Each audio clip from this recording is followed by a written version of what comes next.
Hey, in this video, we're going to go through how to do this problem. The only difference between this and the last is that this now is about division, where the last video was about multiplication. Like before, this is 1, 2, 3 tiny problems just shoved into one. As I go through this, it's going to look and sound mostly the same. There's just some small changes going from multiplication to division. To begin, I'm going to have 12 divided by 18. Now in math, this is a grammar rule. We can either use fraction notation or we can use decimal notation. Because we have exponents in this problem, we're going to keep everything as a fraction. So I am going to, instead of think of this as 12 divided by 18, I'm going to reduce the fraction 12/18. When I do this, what I'm looking for on my calculator is that ABC button.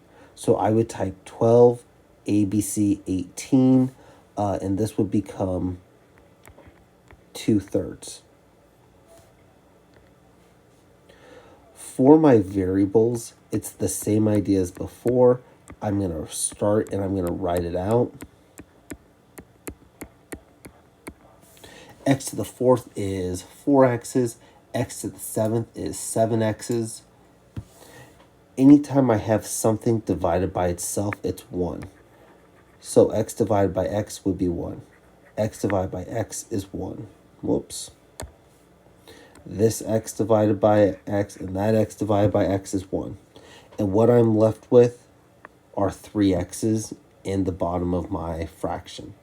Now, when you're in algebra, this is how you will do it.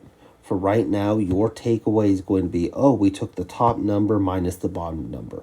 4 minus 7 is -3. There is another way to write this answer, and I'll talk about it here in just a second, but this is the most straightforward way to think about it. I would do 6 minus 3 for my y's. 6 minus 3 is 3. And so this we'll call answer A. This answer will work in bridges, but as soon as you leave this class, it's not going to work. The other way to write this answer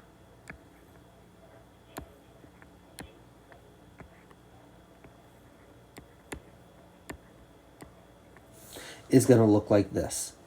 This is the way that you would do it in algebra class.